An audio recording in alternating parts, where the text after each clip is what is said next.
Hi, and welcome back to Beans and Bezels. The Seiko Marine Master 300 is an iconic dive watch design from the house of Seiko, and is one that I tend to appreciate more than some of their other divers like the turtle or the tuna. This watch family was always somewhat of a forbidden fruit since the case size made me cross it off all my purchase lists. But a friend of mine recently bought this special edition, limited edition, and US market exclusive SLA053 and loaned it to me, and is one of only 500 units produced.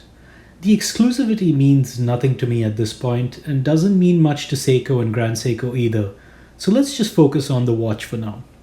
This watch was released along with a steel case burgundy dial SLA059, but that one is not limited in quantity and only to region. This SLA053 has a retail price of $3,200 US and ships with a silicone strap, and the SLA059 has a retail price of $3,300 and ships with a metal bracelet. Both watches ship in a box that isn't as terrible as the rest of Seiko's packaging and comes with matching cufflinks. Luxury, anybody? And since I recently purchased this SPB207J1, the mini version of the MM300 design, for modest risks and a more modest price, I will throw in some comparisons wherever relevant. Let's check it out. I measured the case to be 43.5 millimeters in diameter, 49 millimeters from lug to lug, and 15.25 millimeters tall. The case is made of stainless steel and coated with Seiko's black hard coating. I find the case finishing on my SPB207J1 to be excellent, but this watch is finished to a much higher standard and is identical to what you'd find on a comparable Grand Seiko. The chunky mid-case has beautiful polished and brushed surfaces that run along the length of the entire case and curve down into a pair of short lugs. The lugs have brushed top surfaces and polished sides. The lugs are drilled through and the lug width is 22 millimeters.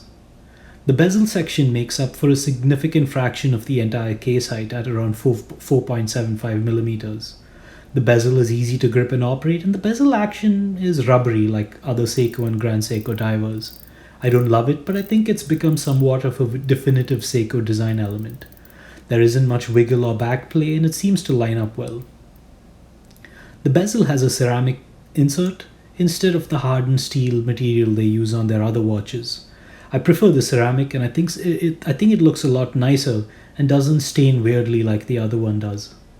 The crystal on the SPB207 is slightly raised above the case and has a beveled edge, whereas the SLA053 is slightly recessed and seems to have more distortion, perhaps a single dome crystal.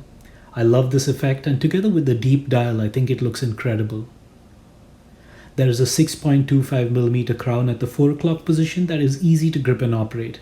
I think the crown action feels a little less secure compared to my SPB207, and there's a bit of wobble at the top of the crown head when the crown is out. This seems to be a common occurrence with Seikos, but is more superficial, so there's nothing much to worry about. Flipping it over, you have no case back, and that's one of the more interesting design choices made on the MM300. This is a monocoque case, and the entire watch is assembled from the top. These watches are slightly more complex to service since there are fewer points of entry, but that also means it's more robust to pressure. This watch is rated for up to 300 meters of water resistance. The dial on this watch is spectacular. You might be thinking that this looks like any other Seiko mod job, since the Seigaiha pattern is pretty common among the modding community. But the deep blue color, the brushed finish of the dial, and the wave pattern look fantastic in person. The deep case and almost vintage feeling crystal make this look even better. I read that Seigaiha translates to blue sea and waves, and I can't think of a better execution of this pattern. Well done, Seiko, you've already won this round. There is a blue slope chapter ring with white markers. The chapter ring seems to line up perfectly, and the printing quality and color is spot on too. You have raised indices for all the other hour markers that are finished well and generously filled with lume. I noticed one marker that had a bit of lume spill over onto the borders, but it isn't noticeable unless you pull out a loupe or macro lens. There is a date window at the 3 o'clock position with the brushed silver date wheel and black text. This looks a lot more premium than the date wheel on my SPB207. I don't like the fact that they cut into the chapter ring to place the amputated hour index.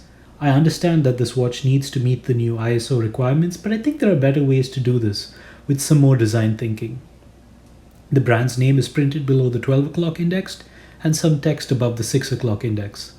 The quality of printing isn't the greatest and a slight letdown for a $3,200 watch, but again, this is only visible through a loupe or macro lens. The handset is excellent and true to the MM300 design style. They are bold, legible, and very generously filled with lume. The hands are primarily brushed with narrow beveled edges. The finishing on the hands is excellent and very close to the type of finishing you'd find on a comparable Grand Seiko diver. The seconds hand also has a large lume section and is easy to read. I would have preferred a slightly longer minute and seconds hand, but this is true to the original design, I believe. Overall, this is an incredible looking dial that is mostly well executed. At the $3,200 price point, I would have liked to see a bit more tidiness on the hour indices and on the printing, but I think the beautiful dial makes up for these shortcomings. The SLA053 uses the infamous Seiko Lume Bright, but not all Lume Bright filled watches are created equal. This watch glows much brighter than most other Seikos I've owned and reviewed.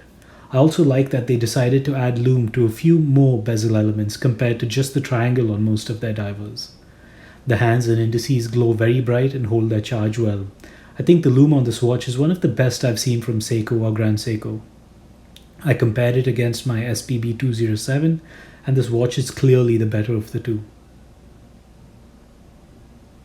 Similarly, I compared it against my Zin U50, which is in the same price bracket, and the Seiko outperforms the Zin too.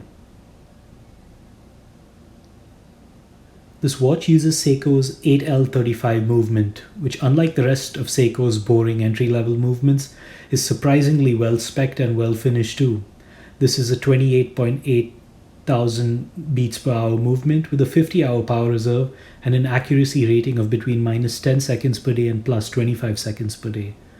For a roughly $3,000 watch, I typically want tighter bounds on accuracy, but the 8L35 is more reliable and more stable than your average 6R35 or 4R35, so this doesn't actually bother me. The biggest upgrade and what's most easily visible is the higher beat rate, and it just looks smoother and nicer than the 21.6K 6R35 movements, which are visibly quite jerky. On my time graph, I observe roughly +10 seconds per day in the dial up position and +10 seconds per day in the crown up position. Within spec, but I would have liked to see slightly better performance on a $3,200 watch. I love the MM300 design, but I've stayed away from these watches primarily because of their size. Their specs tend to read massive on paper, but after actually spending some time with this watch, the 43.5mm diameter and 49mm lug-to-lug width are not impossible to wear on my 6.5-inch wrist. It is a big watch, and it definitely has the big watch vibe going on when I wear it, but I don't think it looks ridiculous. The 15.25mm height is the culprit for most of its monstrous size, but what I love most about this watch is the depth of the dial, and the deep case is the main reason for this.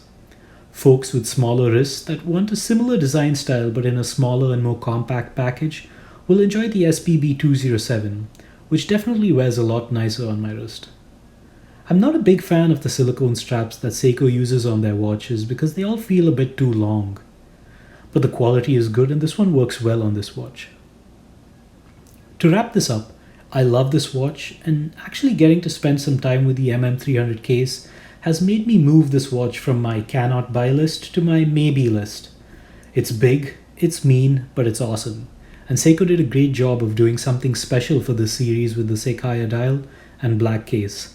This doesn't feel like a special edition watch for the sake of being a special edition watch, like my SPB207 does, but feels like some thought actually went into making this something that collectors might actually appreciate. As for the price, $3,200 is a lot of money for a Seiko, but this isn't just an ordinary run-of-the-mill Seiko. This one seems to be finished to much higher standards than your comparable $1,000 Seiko diver, with better case finishing, better dial finishing, and overall better quality control. As I've mentioned in my other videos, Seiko's biggest flaw, in my opinion, is their confusing catalog and poor product separation. The burden seems to be on the customer to find out which products are good and which ones are better, since they all seem to have overlapping names and design cues. But this is one of the good ones, and I'd say is only a few clicks south of being a Grand Seiko in quality. As always, thanks for watching and don't forget to read my other reviews in the link below.